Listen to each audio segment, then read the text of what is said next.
I'm Stephanie Bailey, 47, proud owner of Chapter 1 Books in Portland. My life changed forever on that rainy Tuesday when a homeless teenager named Amber walked in seeking employment. During her impromptu interview, she mentioned her mother, Rachel Wilson. That name hit me like a thunderbolt. Rachel was my son Aaron's high school girlfriend 16 years ago.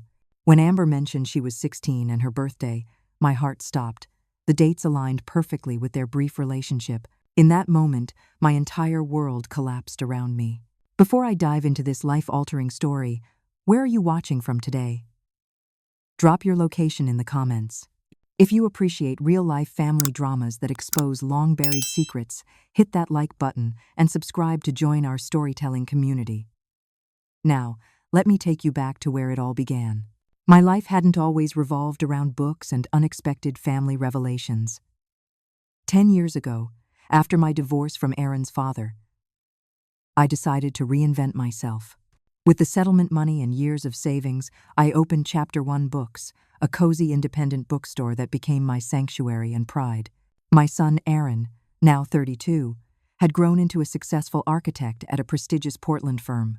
We maintained a close relationship despite his busy schedule, meeting for Sunday dinners and occasional movie nights. I'd raised him largely on my own even before the divorce, as his father traveled constantly for business. Aaron had always been responsible, the kind of teenager who made parenting relatively stress-free. Straight-A student, class president, and focused on his future. Well, almost always responsible. The summer Aaron turned 16. He went through what I called his rebellious phase. Nothing extreme, just staying out later than usual, being secretive about his whereabouts, and hanging around with different friends. That summer also included a brief but intense relationship with Rachel Wilson, a girl from the less affluent side of Portland. I'd only met her a handful of times, but I remembered her clearly: long dark hair, intense eyes, and an attitude that screamed trouble. Aaron broke up with Rachel when summer ended, determined to focus on school and college applications. Rachel disappeared from town shortly after. Nobody knew where she went, and honestly, I hadn't given her much thought in the 16 years since. Until that Tuesday. My bookstore had become a community fixture in our Portland neighborhood. Morning regulars knew I'd have their coffee ready when they came in to browse the new releases. Local authors sought my shelf space for their works. Book clubs reserved our back room for their heated discussions. Chapter 1 wasn't just a business. It was my second chance at building something meaningful. That rainy afternoon, my employee and dear friend Megan was organizing the mystery section when the bell above the door jingled. The girl who walked in was soaking wet despite the jacket pulled over her head. She couldn't have been more than 16 or 17 thin to the point of concern, with dark circles under her eyes. But there was something striking about her face, intelligent eyes that surveyed the store with appreciation rather than just seeking shelter from the rain. "Can I help you?" I asked, setting aside the invoice I'd been reviewing. "I'm looking for work," she said directly, no preamble. "I saw your sign in the window." The help wanted sign had been up for 3 days. The previous assistant had left for college, and I needed someone reliable for after-school and weekend shifts. "Do you have any experience in retail? Or with books?" I asked, studying her more carefully. "I've never had a job before," she admitted, "but I'm a fast learner, and I love books. They've been my escape for as long as I can remember." There was something about her earnestness that made me continue the conversation. "What's your name?" "Amber. Amber Wilson." "Well, Amber, tell me about your school schedule. When would you be available to work?" She hesitated, looking down briefly before meeting my eyes again with determination. "I'm not currently enrolled, but I'm working on getting back in. I have my GED materials. I can work any hours you need." Red flags were popping up, but something made me continue. "Are you 18? I'll need working papers if you're underage." "I'm 16, she said. "But I can get the papers. My mom, Rachel Wilson, she'll sign them. She's just not around much right now." Rachel Wilson. The name hit me like a physical blow. 16 years old, the timing would make perfect, horrible sense. "When's your birthday?" I asked, my voice sounding strange even to my own ears. When she told me the date, my suspicion became a crushing certainty. 16 years ago, almost to the day, plus 9 months from when Aaron and Rachel were together. Megan must have noticed something in my expression because she approached with concern. Everything okay, Steph? I nodded mechanically, turning back to Amber. Fill out this application. I'll need to see ID at some point. And those working papers. I don't have ID right now, Amber admitted. But I can get it. I promise I'm not going to cause problems. I just need a chance. As she filled out the application at our reading table, I watched her hands the same long fingers as Aaron's, the same furrow of concentration between her brows. How had I not seen it immediately? Where are you staying, Amber? I asked carefully. I'm between places right now, she said without looking up, the euphemism for homelessness not lost on me. And your mother? You mentioned she could sign papers? She's staying with a friend. We're taking a break from each other.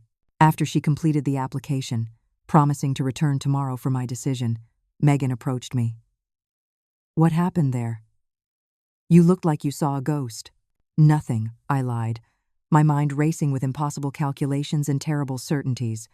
Just reminded me of someone, that's all. But as I watched Amber walk away through the rain, without an umbrella or proper jacket, I knew my life and Aaron's were about to change forever.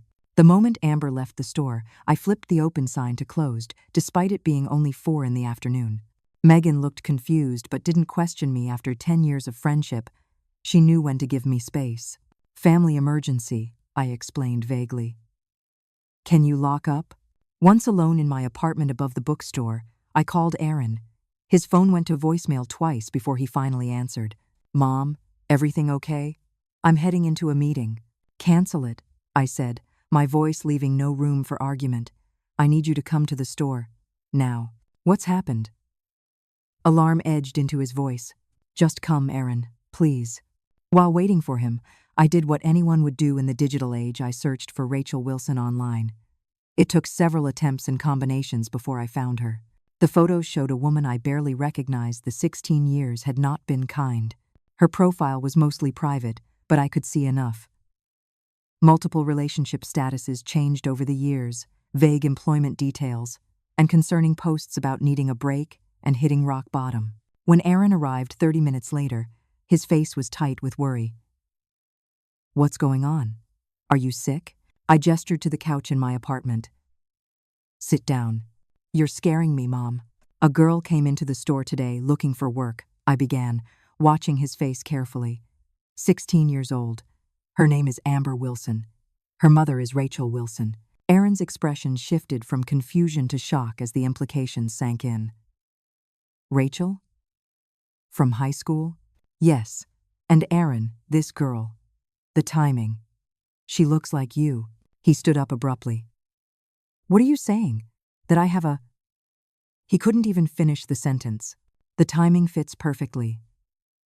Summer 16 years ago, plus 9 months. This is crazy, he said, pacing the small living room.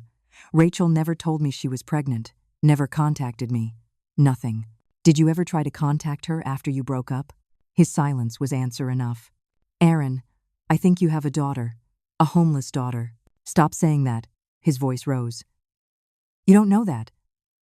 This could be someone else's kid. Rachel dated other guys before me, probably plenty after. You need to see her, I insisted. She's coming back tomorrow about the job. A job? You're going to hire her? His disbelief was palpable. Based on a hunch that she might be related to us? Mom, you're jumping to wild conclusions. I know what I saw, Aaron. She has your hands, your expressions. She even furrows her brow the same way you do when concentrating. This is insane, he muttered, grabbing his jacket. I need to process this, and you should slow down before you do something you'll regret. Aaron. No, he cut me off. I'm not having this conversation right now, not until there's actual proof. After he left, I spent a sleepless night researching teen homelessness in Portland. The statistics were grim. Thousands of teens on the streets, many fleeing abuse, addiction, or family breakdown. I learned about the few shelters that specifically served youth, making a mental list of places Amber might be staying. At 7 a.m., I found myself standing outside the Youth Harbor Shelter, 6 blocks from my store. A tired-looking staff member named Julie was reluctant to share information at first, but when I explained that I was considering hiring Amber, she softened. Amber's a good kid in a bad situation, Julie confirmed. Smart as a whip, but her education's been spotty because of all the moving around. Her mom's, well, let's just say addiction issues and bad boyfriend choices have made home life unstable. Is she really homeless? I asked. Julie sighed. She's been staying here on and off for about 3 weeks. Before that, she was couch surfing with friends until she wore out her welcome. She and her mom had a big fight when the latest boyfriend moved in. Guy gave me the creeps. Has her mother tried to find her? Not that I've seen, Julie said with obvious disapproval. By the time I returned to open the store, I'd made my decision. I would hire Amber. Not just because of her possible connection to Aaron, but because she needed help. The rest, paternity, family obligations, the future, all of that could be figured out later. When Amber arrived that afternoon, wearing the same clothes as yesterday but slightly less damp, I offered her the job on the spot. Really? The disbelief in her voice was heartbreaking. Don't you need references or something? We'll start you on a trial basis, I said casually. 20 hours a week, more if you want them during summer. I can pay $12 an hour. Cash until we get your paperwork sorted out. The relief on her face made me wonder when the last time was that something had gone right in her life. When can I start? She asked, a genuine smile transforming her tired face. How about now? I replied, handing her an apron with the Chapter 1 logo. First lesson, alphabetizing the new arrivals. As she eagerly got to work, I watched her from behind the counter, wondering how Aaron would react when he saw the undeniable truth with his own eyes. Over the next 2 weeks, Amber proved herself to be everything a bookstore owner could want in an employee.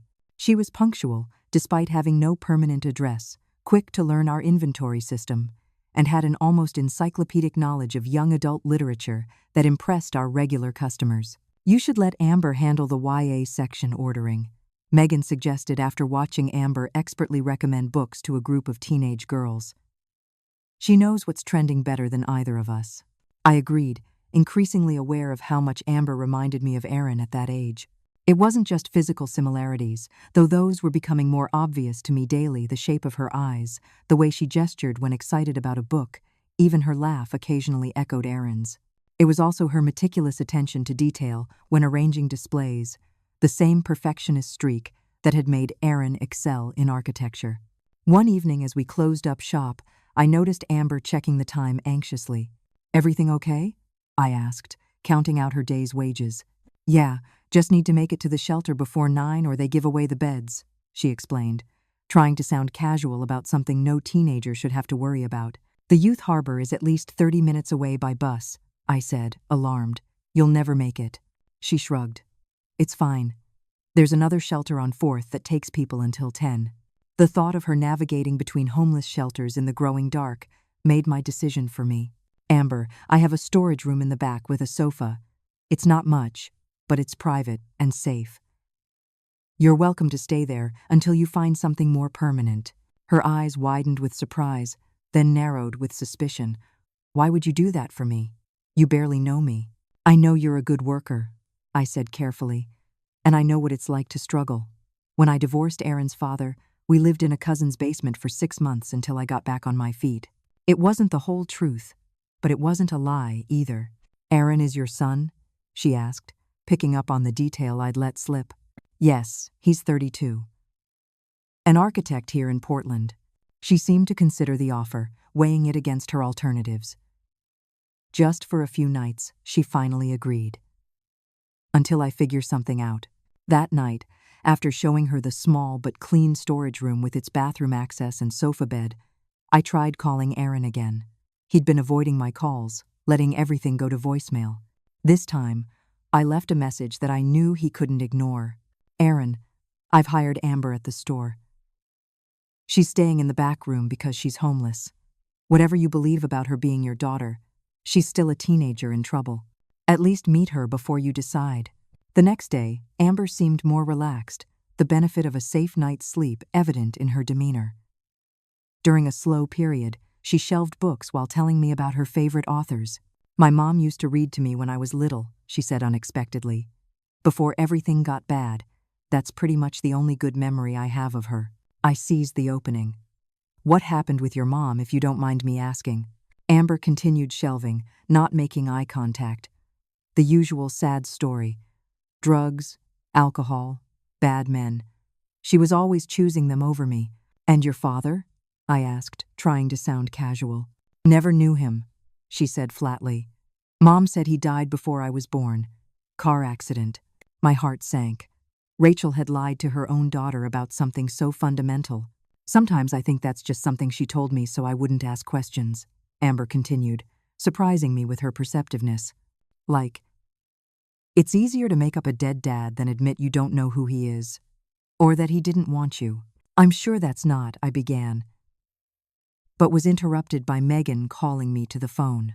Over the next few days, Amber gradually shared more about her difficult childhood, constantly changing schools as Rachel moved them from apartment to apartment, boyfriend to boyfriend.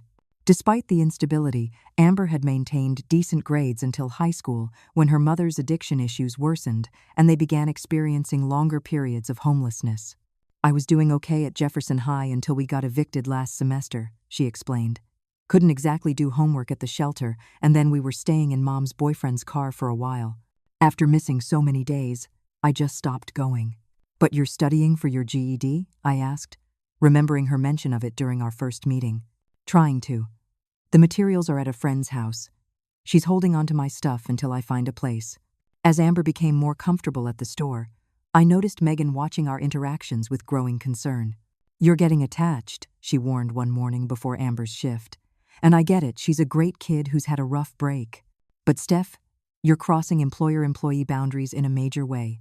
It's complicated, I said, unable to share my suspicions about Amber's paternity. Is it? Because from where I'm standing, it looks like you're trying to save this girl, and that's not your job.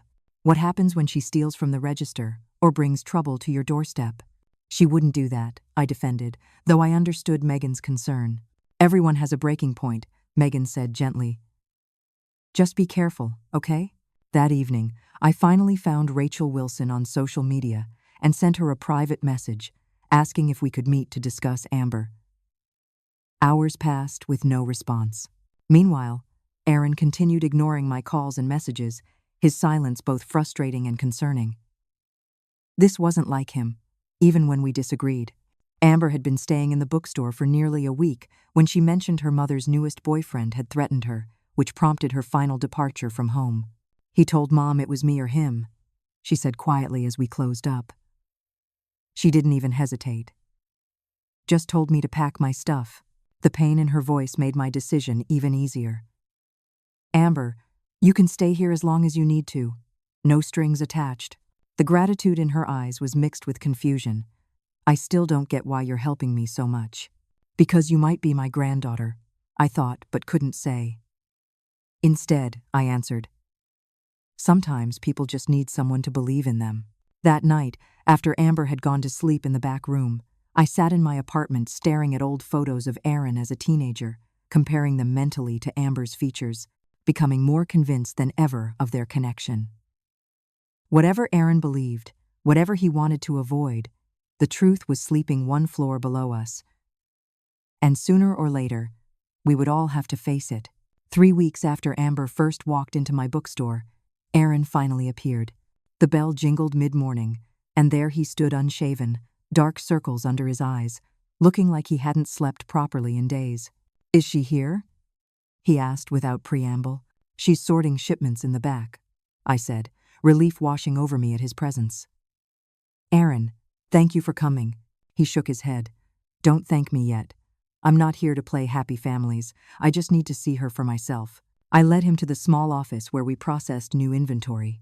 Amber was kneeling on the floor, surrounded by boxes of books, checking them against an invoice. She looked up when we entered, pushing her dark hair out of her eyes, a gesture so like Aaron's that I saw him flinch. Amber, this is my son Aaron. Aaron, this is Amber, our new employee. Amber stood, wiping dust from her jeans. Nice to meet you, she said, extending her hand. Aaron stared at her for a long moment before shaking it. You too, he managed, his voice strained. Aaron is an architect, I said, trying to fill the awkward silence. He designed the renovation for that new cafe on Hawthorne Street. Cool, Amber nodded, clearly confused by Aaron's intensity. I like the built-in shelves here in the store. Did you design those too? Yeah, Aaron said, still staring. A few years ago. I'll let you get back to work, I told Amber, gently steering Aaron out of the office. Once we were upstairs in my apartment, Aaron collapsed onto the couch, putting his head in his hands. Jesus Christ, Mom. She looks exactly like my cousin Jenna at that age. I know, I said quietly. That doesn't prove anything, he insisted, but the conviction had drained from his voice. Aaron, what have you been doing these past weeks? Why haven't you returned my calls? He sighed deeply. I tracked down Melissa Porter, remember her? Rachel's best friend from high school. She confirmed Rachel was pregnant when she left town. Said Rachel always claimed it was mine. My heart raced. And you still didn't call me? I needed time to process, Mom. His voice rose in frustration. This isn't like finding out I got a parking ticket. This is a whole human being I never knew existed. A human being who's been sleeping in homeless shelters while you process. I shot back. And whose fault is that? Aaron stood up, anger flashing in his eyes. Rachel's. She's the one who kept this secret for 16 years. She's the one who apparently became such a mess that her own daughter had to flee. Amber is staying in the store's back room, I said, changing tactics. I've given her a safe place to sleep. You've what? Aaron's face darkened. Mom, you can't just move a homeless teenager into your business. There are laws, regulations. She had nowhere else to go. That's not your problem to solve. What if she has issues? What if she steals from you? What if her mother shows up with the police accusing you of harboring a runaway? She's a good kid, Aaron. If you'd spend 5 minutes talking to her instead of hiding from the situation. I'm not hiding, he shouted, then immediately lowered his voice. I'm trying to be rational while you're letting emotions cloud your judgment.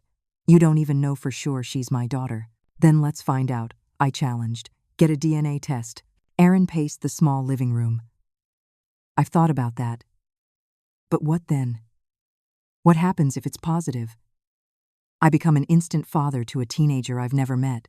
She learns her mother lied to her entire life. How does any of this lead to a happy ending?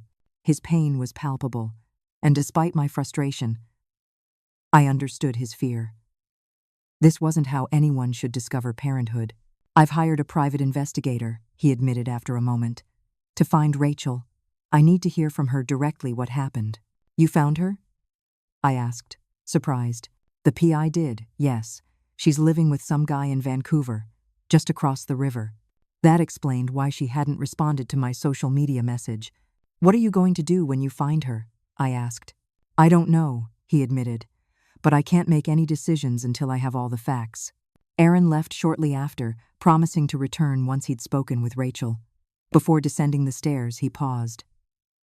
Don't tell Amber anything yet. Not until we know for sure. She deserves the truth, I argued.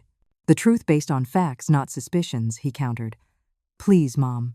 Let me handle this my way. After he left, I found Amber still diligently cataloging books in the office. She looked up with curiosity. Your son seems intense. I laughed despite myself. He can be. He's under a lot of pressure at work right now. He kept staring at me like I had two heads, she noted. You remind him of someone, I said, which wasn't entirely a lie. That evening, Aaron called me the first time he'd initiated contact in weeks. I talked to my friend Derek about all this, he said without greeting. He thinks I should get a DNA test done immediately, before involving Rachel or telling Amber anything. That makes sense, I agreed, relieved he was taking steps forward. The problem is getting Amber's DNA without her knowledge. Aaron, we can't just secretly take her DNA. That's unethical and probably illegal. So what's the alternative? Tell a vulnerable teenager I might be her long-lost father. Send her into an emotional tailspin. And then, what if the test is negative? We'd be cruel for no reason. His argument had merit, but something still felt wrong about proceeding with deception. There has to be another way, I insisted. I'm open to suggestions, Aaron said dryly. Before I could respond, there was a knock at my door. I have to go. We'll figure this out later. It was Amber, looking troubled. Miss Bailey? There's someone downstairs asking for you. A woman. She seems upset. My stomach dropped. What's her name? She didn't say. But she keeps saying she knows you have her daughter. Rachel had found us. I hurried downstairs with Amber following behind. In the dim evening light of the closed bookstore stood Rachel Wilson, or rather, a version of her I barely recognized. 16 years had carved deep lines around her eyes and mouth. Her once vibrant dark hair hung limp and dull, with gray streaks despite being only a year older than Aaron. She wore a faded denim jacket over a stained t-shirt, and her eyes darted around nervously. When she saw Amber, her expression shifted from aggressive to something more complex, relief mixed with irritation. "There you are," she said, her voice raspier than I remembered. "Been looking everywhere for you. How did you find me?" Amber asked, not moving any closer. "Julie at the shelter mentioned you got a job at a bookstore. Wasn't hard to figure out which one." Rachel's gaze shifted to me, recognition slowly dawning. "Wait a minute. Stephanie? Stephanie Bailey?" "Hello, Rachel," I said calmly, though my heart was racing. "It's been a long time." She let out a harsh laugh. "Well, isn't this rich? My daughter just happens to get a job with Aaron's mother." "What are the odds?" Amber looked between us, confusion clear on her face. "You two know each other?" "Your mom went to high school with my son," I said carefully. "We were a bit more than classmates," Rachel said with a bitter edge. "Weren't we, Stephanie? Does Aaron know his little summer fling produced a kid? Or is that still news to him?" The color drained from Amber's face. "What are you talking about?" Rachel turned to her daughter. "Surprise, baby girl. Your father isn't dead after all. He's been living right here in Portland the whole time. His name is Aaron Bailey." "Stop it," I said sharply. "This isn't how." "How what?" Rachel snapped. "How you wanted the family reunion to go? Sorry to spoil your plans, but Amber is my daughter. You can't just take her." "Nobody's taking anybody," I said, trying to keep my voice level. "Amber came here looking for work. I gave her a job and a safe place to stay when I realized she was homeless."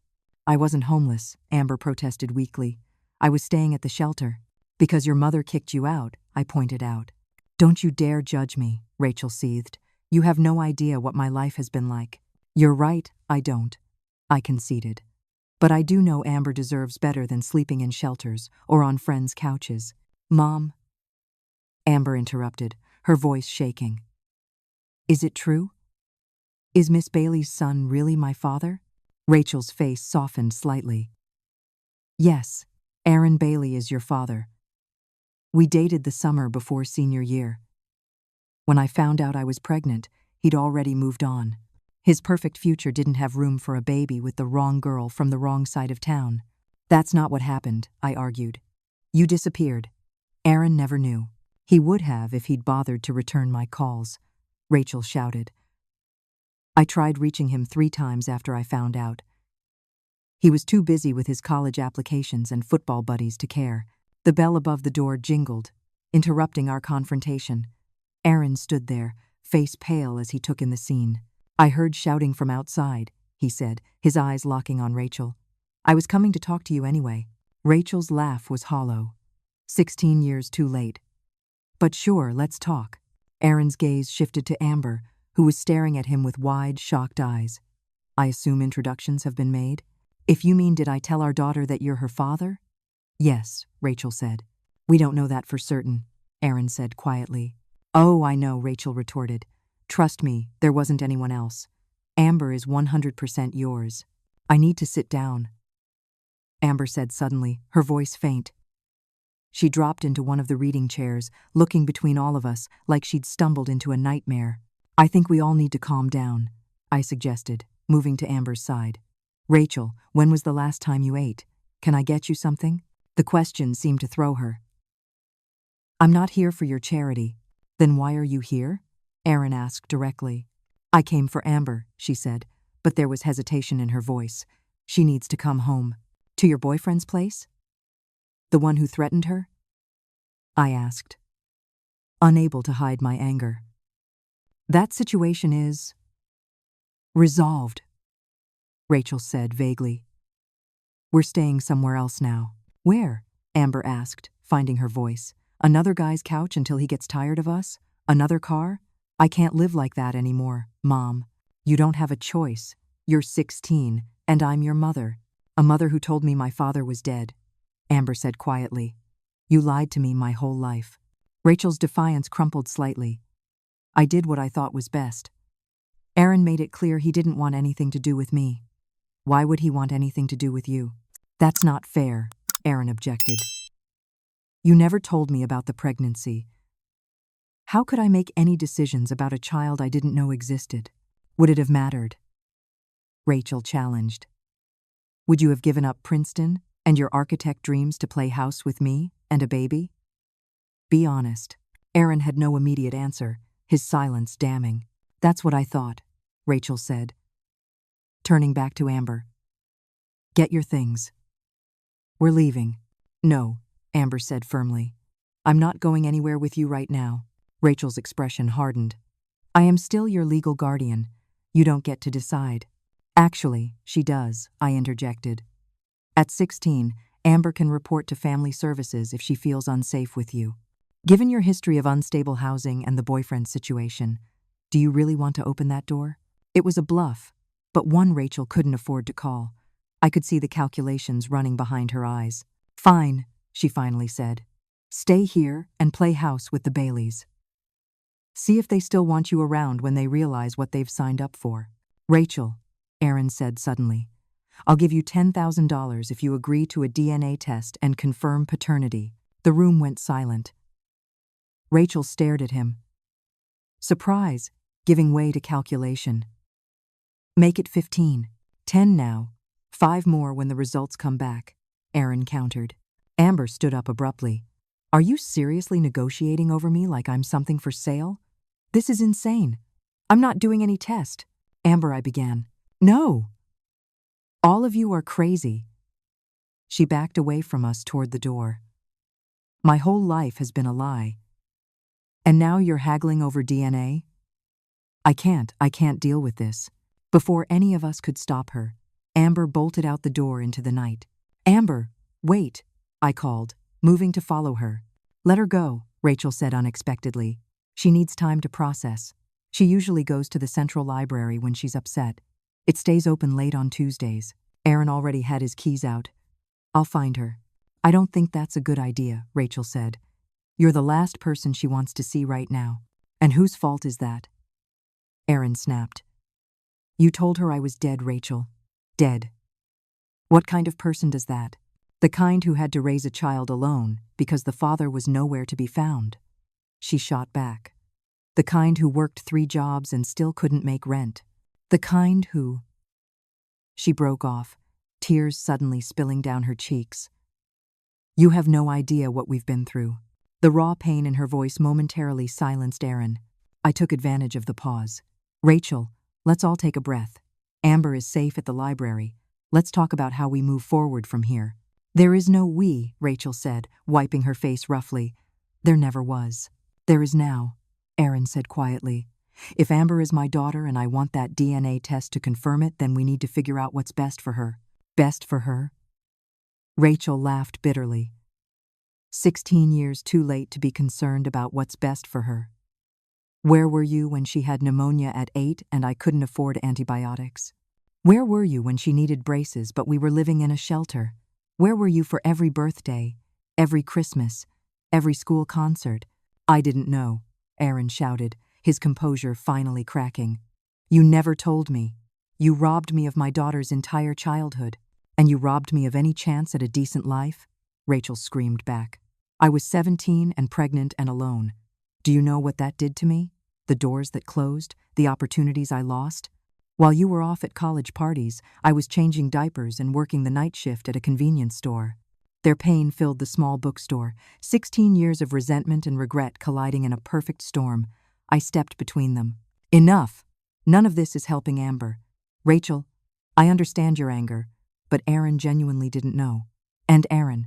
Rachel has obviously faced incredible hardships raising Amber alone. Both fell silent, the weight of the situation momentarily subduing their anger. I'm going to find Amber, I said firmly. You two stay here and try not to kill each other. And when I bring her back, we are going to have a civil conversation about next steps. As I gathered my keys and purse, I overheard Rachel ask in a subdued voice, "Were you serious about the money?" "Yes," Aaron replied simply. "I could use it," she admitted. "My boyfriend kicked me out last week. I've been sleeping in my car again." I closed the door behind me, hoping that by the time I returned with Amber, some small bridge might have formed across the 16-year chasm that separated her parents. The central library was closing when I arrived, its security guards gently ushering the last patrons toward the exit. I scanned the departing faces, but Amber wasn't among them. A librarian I knew from book club confirmed she hadn't seen anyone matching Amber's description. My phone buzzed Aaron. "She's not at the library." Rachel's getting worried. "That's a first," I couldn't help muttering. "Mom, don't. It's more complicated than we thought. Rachel's been telling me about their life. It's been rough." "I'm sure it has," I conceded. "Any ideas where else Amber might go?" Rachel suggested trying her friend Zoe's house. "I'll text you the address." By midnight, our search had expanded to include 3 youth shelters, the all-night diner where Amber occasionally did homework, and 2 friends' houses. No one had seen her.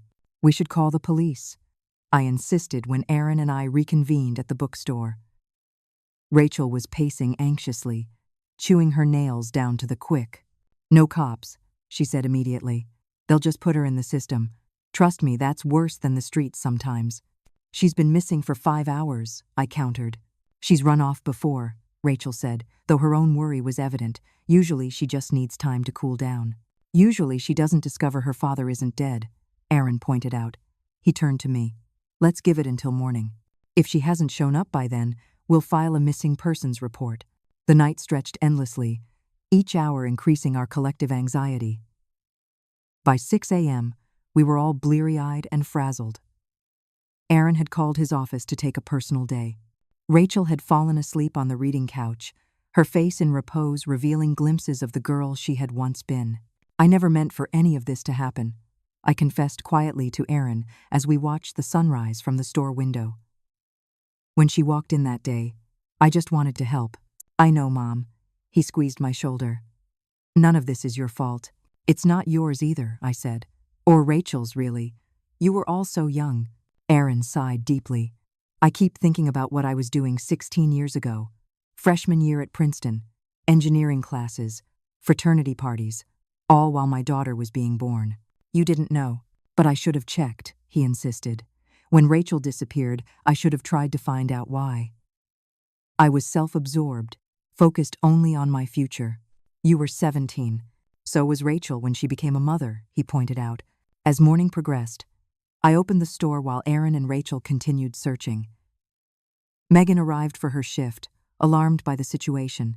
"This is exactly what I was worried about," she said, though without judgment. "Drama following that poor girl." "The drama was here waiting for her," I corrected. "She just didn't know it." By mid-afternoon, we'd contacted every shelter, hospital, and teen center in Portland. The police had taken a report but warned us that without signs of foul play, a 16-year-old runaway wouldn't be high priority. Aaron returned to the store looking defeated. "Nothing. It's like she vanished. Rachel wasn't with him." "Where's Rachel?" I asked. "She's checking some places Amber might go that aren't exactly legal for teens," he explained vaguely. "Abandoned buildings where homeless kids sometimes crash." The gravity of Amber's daily reality struck me anew. While we'd been arguing about DNA tests and 16-year-old mistakes, Amber had been navigating a world far harsher than any teenager should know. "I've been thinking," Aaron said suddenly. "Remember that conversation we had with Amber about books? She mentioned loving the science fiction section at the downtown branch library." "The central library? We already checked there." "No, the downtown branch, the smaller one on Park Avenue. It was a long shot, but we had nothing else. The downtown branch was closing in 20 minutes when we arrived. Unlike the Grand Central Library, this was a converted townhouse with cozy reading nooks and worn armchairs tucked into corners. And there, in the farthest corner of the science fiction section, curled up with a weathered copy of Ender's Game, was Amber. Aaron spotted her first, touching my arm to halt my progress. "Let me," he said quietly. I watched as he approached her carefully, as one might a wounded animal. She looked up, her expression guarded but exhausted. Aaron said something I couldn't hear. Amber responded. Then, to my surprise, she moved over slightly, making room for him in the oversized armchair. For nearly 30 minutes, they sat together, talking in low voices. Occasionally, Amber would wipe tears from her cheeks. Once, Aaron did the same. The librarian, sensing the gravity of the situation, left them alone even as closing time came and went. Finally, they rose together and approached me at the entrance. "We're going to grab some food," Aaron said. "Amber hasn't eaten since yesterday." I nodded, relief washing over me. "I'll let Rachel know you're safe." Is she? Is she really staying in her car?" Amber asked hesitantly. "That's what she said," I confirmed. Amber bit her lip. "Tell her she can stay at the bookstore too." "If that's okay with you, Miss Bailey." "Of course it is," I said, touched by her capacity for forgiveness despite everything. After they left, I called Rachel, who answered on the first ring with a frantic, "Did you find her?" "She's safe. With Aaron. They're getting food and then coming back to the store." Rachel's relief was palpable through the phone. "Thank God. Is she okay?" "She seems to be processing everything. She said you can stay at the bookstore tonight if you need to." A pause. "She said that?" "Yes. She was worried about you sleeping in your car."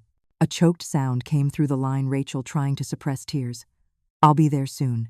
By the time Amber and Aaron returned to the bookstore, Rachel was waiting. The atmosphere was tense, but no longer hostile. Amber, looking utterly drained, sat between her parents on the reading couch. "I want the DNA test," she said simply. "I need to know for sure." Aaron nodded. "I already ordered a kit. It should arrive tomorrow. And I need to hear the whole story," Amber continued. "The real story. From both of you." Rachel looked down at her hands. "It's not a pretty story, baby." "I don't need pretty," Amber said firmly. "I need true." So as the bookstore settled into its after-hours quiet, the truth finally emerged. Rachel described discovering her pregnancy 3 weeks after Aaron broke up with her. Her parents' ultimatum: get an abortion or get out. Her 3 attempts to call Aaron, all rebuffed by his friends who thought she was just trying to get back together with him. "I did get those messages," Aaron admitted. "But they were just, 'Call me, it's important,' I thought. I thought you wanted another chance, and I was trying to move forward." Rachel described moving to her cousin's place in Seattle, having the baby alone, the years of struggle that followed. Moving back to Portland when Amber was 8, hoping for family support that never materialized. The spiral into addiction as a means of coping with crushing poverty and depression. "I wanted to be a good mom," she told Amber, tears flowing freely now. "But I didn't know how. I didn't have any examples to follow. And it was so hard, baby. So hard doing it alone." Aaron described his own journey, college, graduate school, building his career, all while completely unaware he had a daughter. "Would you have helped if you'd known?" Amber asked him directly. Aaron didn't flinch from the question. "I want to say yes automatically. But honestly, at 17, I don't know. I hope I would have. But I was selfish then. Focused on my future. By the time I was mature enough to handle it, years had passed." His honesty seemed to satisfy Amber more than any easy reassurance would have. "What happens now?" she finally asked, looking between all 3 adults. "Now," I said gently, "we figure out what's best for you. Together." For the first time since this all began, there was a fragile consensus in the room. Whatever had happened in the past, Amber's well-being would be our North Star moving forward. 3 days later, we mailed off the DNA samples. But in our hearts, we already knew the truth. Amber was Aaron's daughter. The test would merely confirm what was written in their matching expressions, their shared mannerisms, their identical stubborn determination. What remained unclear was how we would forge a family from these broken pieces. But watching Amber fall asleep that night on the bookstore couch, Rachel keeping vigil nearby while Aaron researched legal guardianship options on his laptop, I felt the first tenuous strands of connection forming between us all. The DNA results arrived 10 days later via email, confirming what we'd all come to accept. Aaron was Amber's biological father, with 99.9998% certainty. Despite expecting this outcome, seeing the scientific confirmation hit everyone differently. Aaron stared at his phone screen for a long moment before saying quietly, "I have a daughter." Rachel's response was more complex, relief tinged with what looked like regret. "Now you know I wasn't lying." Amber, who'd been bracing herself for this moment, simply nodded. "So what happens now?" What happened was messier than any of us anticipated. Aaron's initial reaction cycled rapidly through guilt, responsibility, and uncertainty. He immediately transferred $5,000 to Rachel as promised, but the money seemed almost an afterthought compared to the larger questions looming before us. "I want to be part of your life," he told Amber awkwardly over dinner that evening. "If you'll let me." "I don't even know what that means," Amber replied honestly. What does a father even do when his kid is already 16? None of us had an answer. My own role as the unexpected grandmother was equally undefined. I found myself vacillating between overwhelming maternal instincts toward Amber and trying to respect boundaries that kept shifting beneath our feet. The morning after the results, Rachel announced she had found an apartment she could afford with Aaron's money. "It's not much, but it's a start," she said, clearly expecting Amber to join her. Amber, however, hesitated. "I think I should stay at the bookstore a little longer.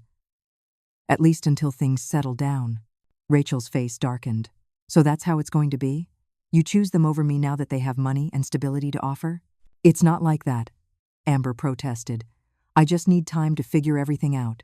"I raised you for 16 years, Rachel said, hurt bleeding into anger. 16 years of sacrifice while he was building his perfect life. And now he walks in with his checkbook and architectural degree, and suddenly I'm disposable? Nobody's saying that," I interjected, trying to diffuse the situation. "Aren't you?" What else could stay at the bookstore possibly mean? The argument escalated until Amber retreated to the storage room in tears, and Rachel stormed out, refusing to tell us where she was going. Later that day, Aaron received an unexpected blow of his own. His girlfriend Natalie, whom he'd been dating for nearly 2 years, ended their relationship over the phone. "She says she can't handle the sudden family drama," Aaron explained, looking shell-shocked as he sat in my apartment. "That finding out I have a teenage daughter is too much complication for her right now." "I'm so sorry," I said, genuinely upset for him. Natalie had been a positive presence in his life, supportive of his career and ambitions. "It's fine," he said unconvincingly. "Maybe she's right. How can I focus on a relationship when I'm still figuring out how to be a father?" The bookstore itself became a casualty of our family turmoil. With my attention divided between Amber's emotional needs and the escalating tensions with Rachel, I began missing distributor deadlines and forgetting to order popular titles. The careful inventory system I'd maintained for years fell into disarray. One morning, Megan confronted me as I arrived late for the 3rd time that week. "This can't continue, Steph," she said firmly. "I've been covering opening, handling special orders, and dealing with confused customers while you're caught up in family drama. I know, and I appreciate it." "I'm not looking for appreciation," she interrupted. "I'm looking for you to be present in your own business. You're making decisions with your heart instead of your head, and it's affecting all of us." She was right, of course. I'd been so focused on the human elements of our situation that I'd neglected my responsibilities as a business owner. The realization was humbling. Meanwhile, Amber's behavior at the store became increasingly erratic. She was snapping at customers one moment, then withdrawn and silent the next. When a regular asked about a book recommendation, Amber replied with such sarcasm that the woman left without purchasing anything. "What's going on with you?" I asked after closing, concerned by this uncharacteristic behavior.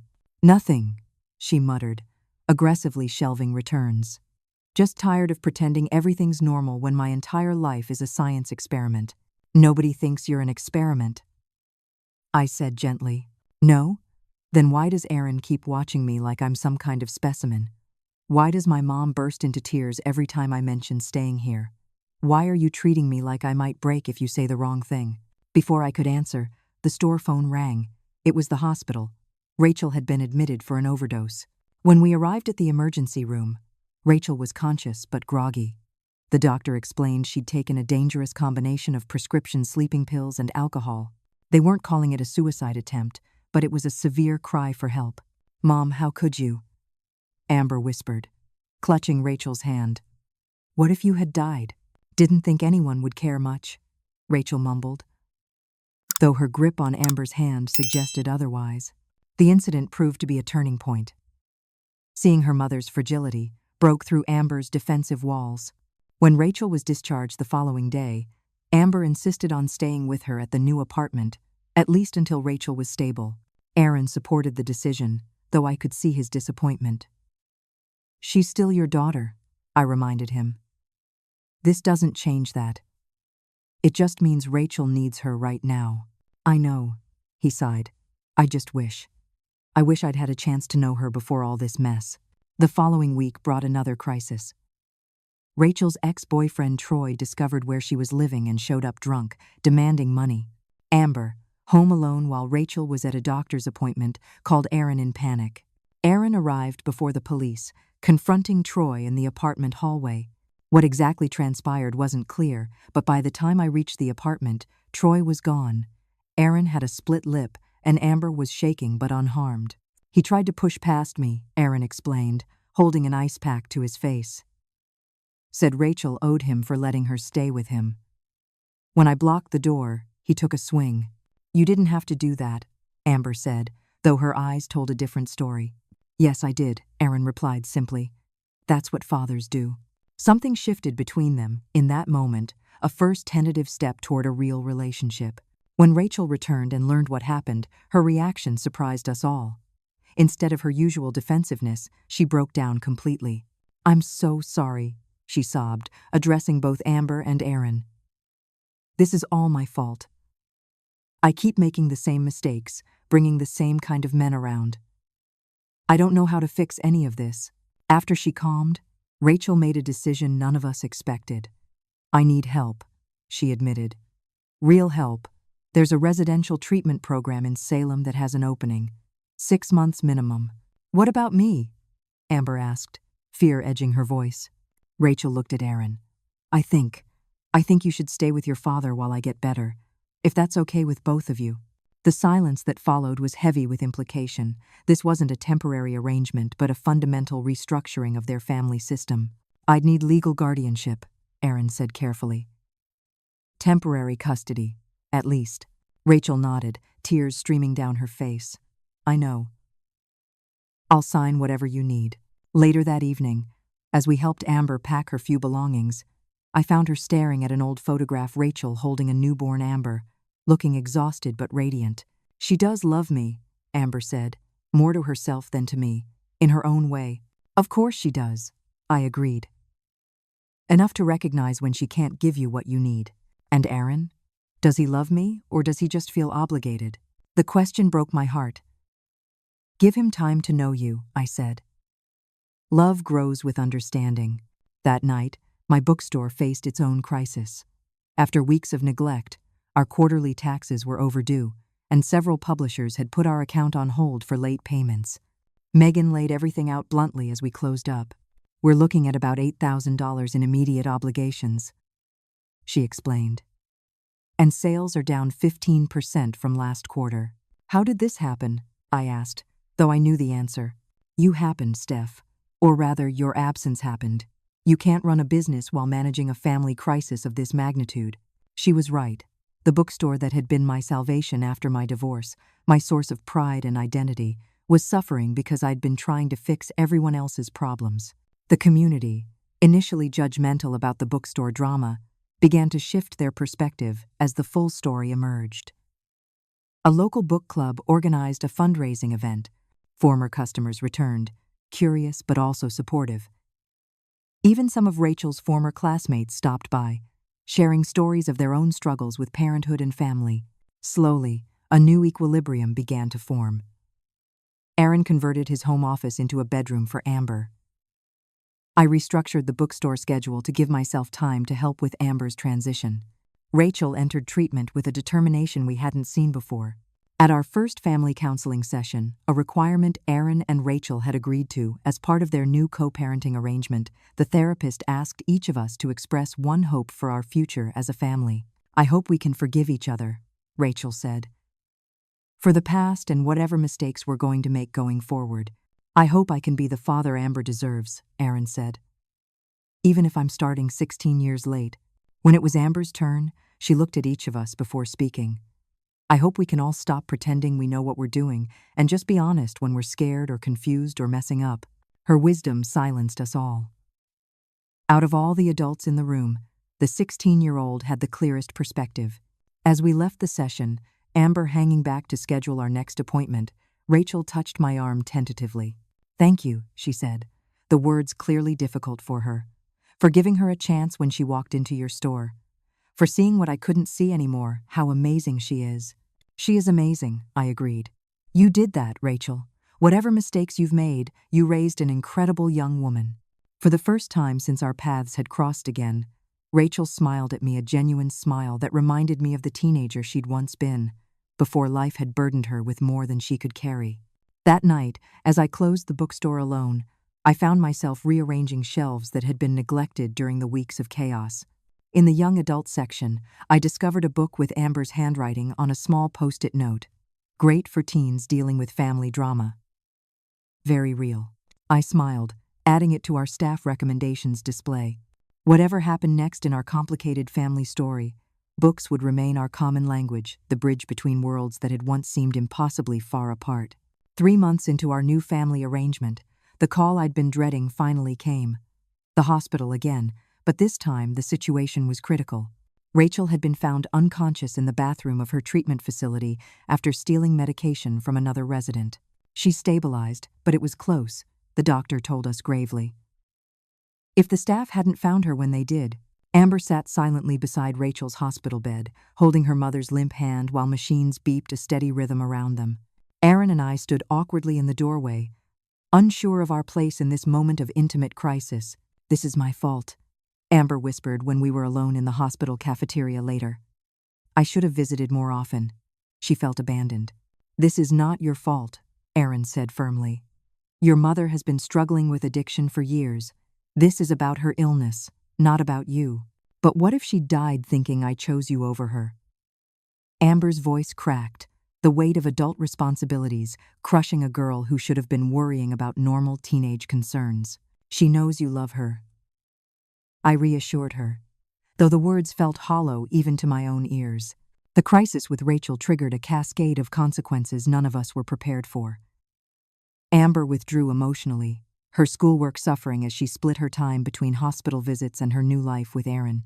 Aaron's firm, initially supportive of his family emergency, began expressing concern about his prolonged distraction and missed deadlines.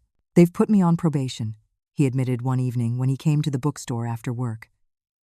3 months to get back on track, or they'll reassess my partnership track." I could see the strain etched in the lines around his eyes, the slump of his shoulders. At 32, he'd gone from ambitious bachelor to father of a troubled teenager and ex-partner to an addict in recovery, all within the span of a few months. The bookstore wasn't faring much better.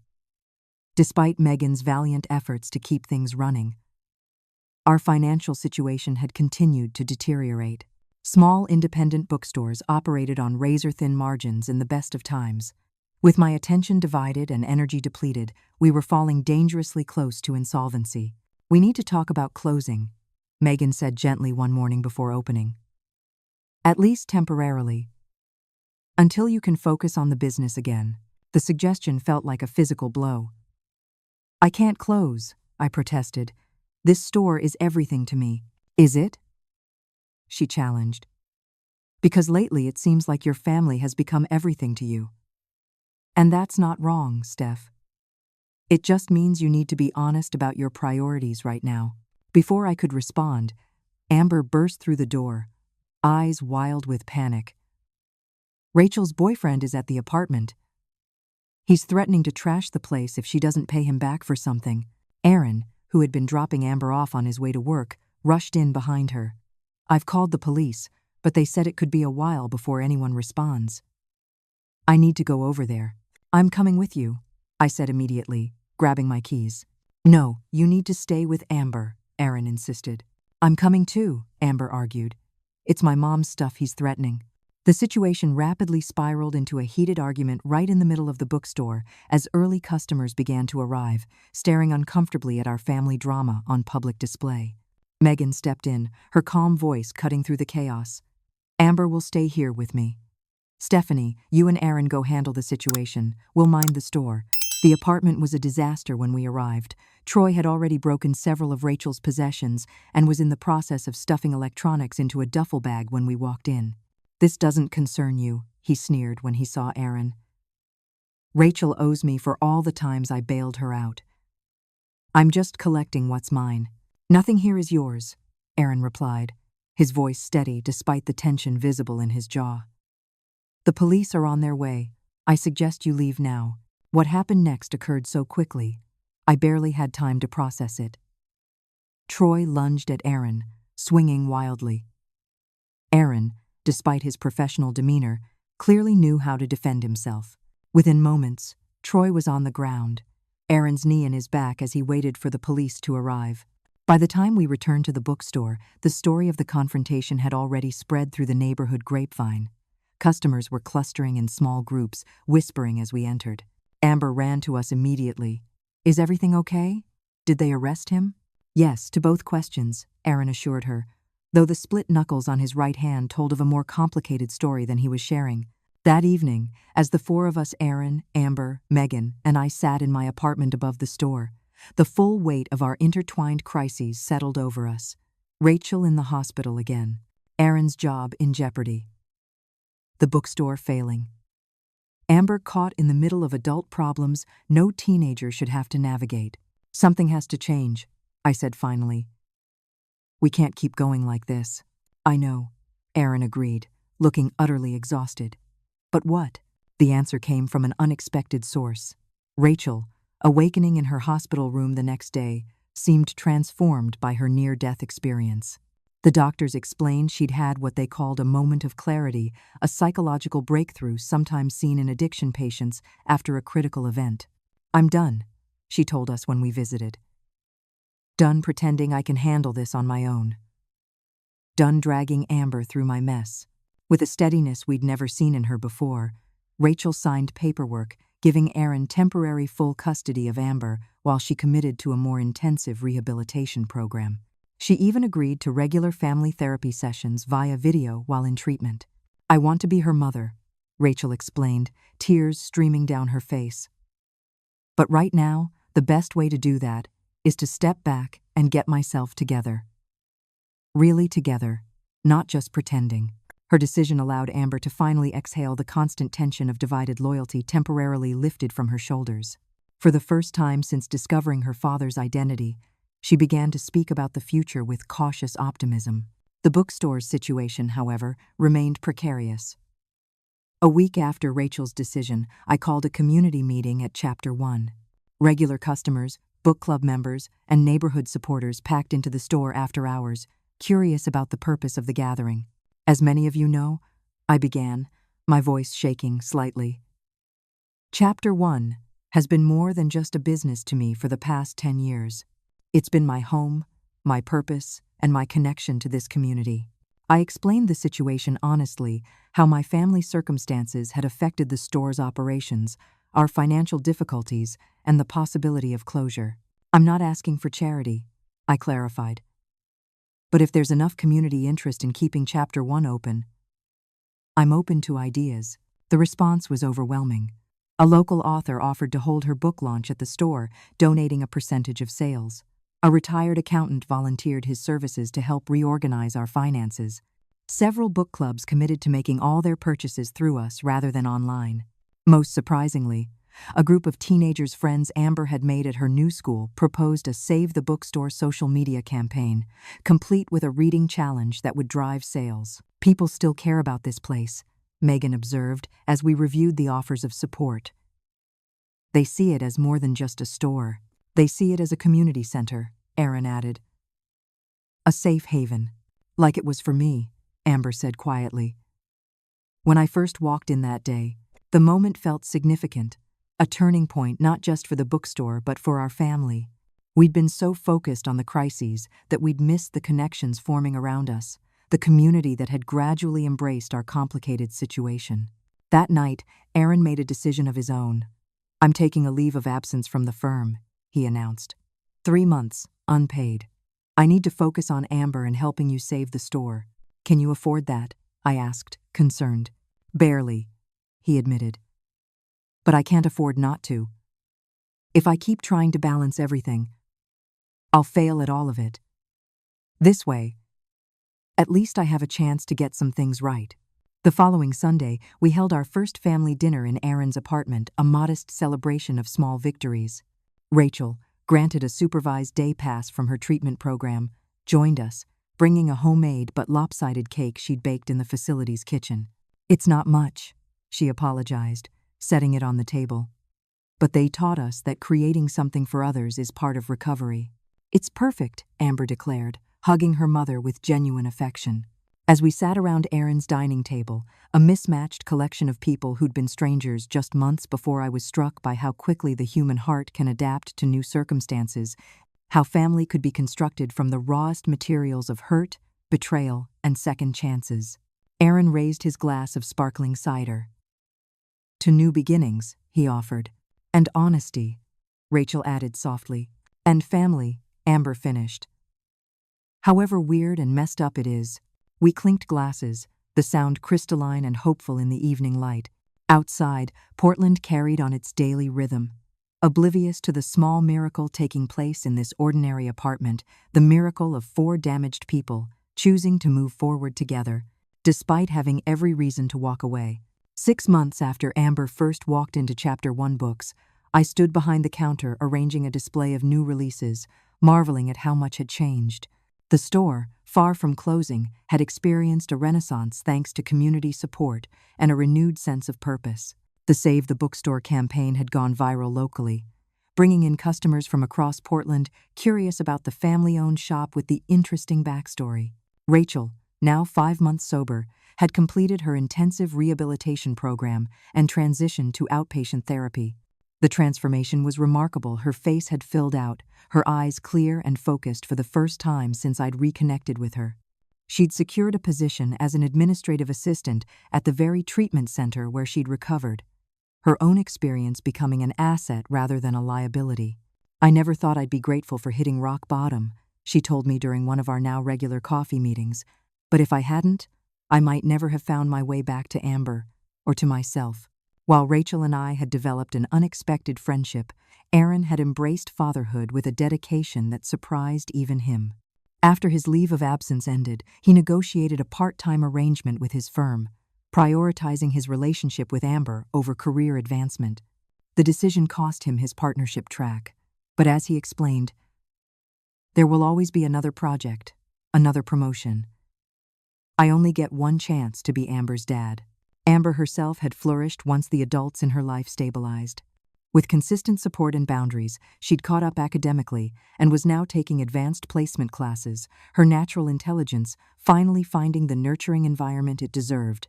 She still worked at the bookstore on weekends, her employee name tag now reading Amber Wilson Bailey, a compromise that honored both her parents. The custody arrangement had evolved organically. Amber lived primarily with Aaron, but spent every other weekend with Rachel, who had moved into a modest but clean apartment near her new job. Major decisions were made collectively, often around my dining table above the bookstore, which had become our family's neutral territory. Our most recent milestone was celebrating Amber's 17th birthday with a party at Chapter 1. The store had closed early for the private event, the shelves and reading nooks decorated with fairy lights and balloons. Local authors whose books Amber had championed sent signed copies as gifts. Her school friends, initially wary of the complicated family situation, had embraced the bookstore as their hangout spot. As Amber blew out her candles, surrounded by both biological parents and an assortment of friends who had become like extended family, I caught Rachel's eye across the room. She nodded slightly, a gesture of acknowledgement for how far we'd all come. Later, after the guests had departed and we were cleaning up, Rachel pulled me aside. "I never properly thanked you," she said. "For what?" I asked, genuinely curious. "For seeing Amber when I couldn't anymore. For giving her a chance when all I could see were my own failures." She hesitated, then added, "And for not hating me for keeping her from Aaron all these years. It wasn't my place to hate you, Rachel. We all did the best we could with what we had at the time. Some of us better than others," she said with a self-deprecating smile. "But I'm trying to make up for lost time. My therapist says that's impossible, but I can still make today and tomorrow better. That's all any of us can do." I agreed. Our family therapy sessions continued, now on a monthly basis rather than weekly. The therapist, Dr. Chen, had guided us through the rockiest parts of our journey with patience and wisdom. In our most recent session, she had asked each of us to reflect on what we'd learned through this process. "I've learned that family isn't just blood," Aaron said thoughtfully. "It's a choice you make every day, even when it's difficult." "Especially when it's difficult," Rachel nodded. "I've learned that strength isn't about handling everything alone. Sometimes the strongest thing you can do is ask for help." When it was my turn, I surprised myself with my answer. "I've learned that life gives you second chances in the most unexpected ways. 16 years ago, I failed Rachel by not seeing what she was going through. This was my opportunity to do better." Amber, who usually opted to go last in these exercises, looked at each of us before speaking. "I've learned that adults are just as scared and confused as teenagers," she said with a smile that softened the observation. "And that's okay. We're all figuring it out together." The bookstore itself had become a symbol of our collective healing. The family book club we'd started initially just the four of us reading and discussing the same book each month had expanded to include other blended families in the community. Chapter 1 now hosted monthly support groups for parents in recovery and their children, with Rachel occasionally sharing her story as inspiration.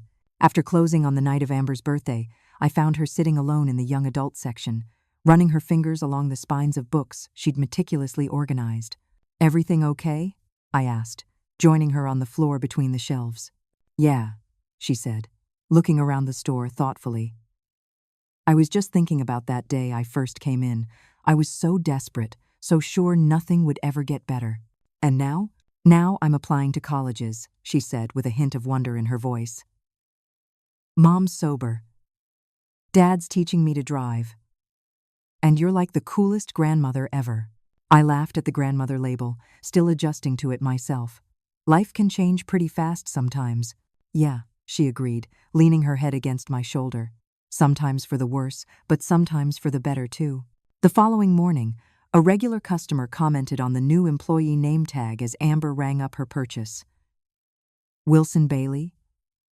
You related to Stephanie?" Amber smiled. "She's my grandmother. My dad is her son."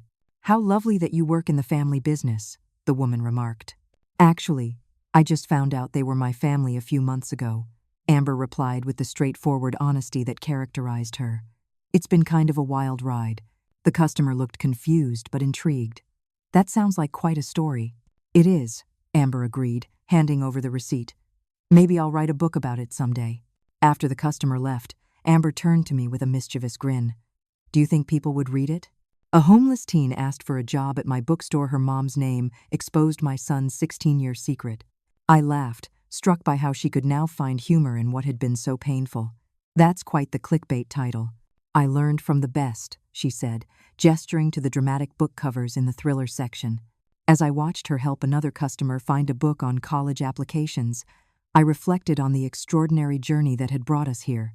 From that rainy Tuesday when a homeless teenager walked into my bookstore, to this ordinary morning of business as usual, we had traversed a landscape of secrets, pain, forgiveness, and ultimately, love. Family, I'd come to understand, wasn't built through blood alone, but through choices made day after day, the choice to stay when it would be easier to leave, to forgive when resentment beckons, to try again when past attempts have failed. Sometimes the most broken beginnings lead to the most beautiful reconstructions, proving that in life, as in books, the most compelling stories are those of redemption. Has your family ever experienced an unexpected revelation that changed everything? How did you handle it? Drop your stories in the comments below. If this journey of family, forgiveness, and second chances resonated with you, please like this video and subscribe to hear more real-life stories. Thank you for listening. And remember, sometimes life's most painful secrets lead to our greatest blessings. Until next time.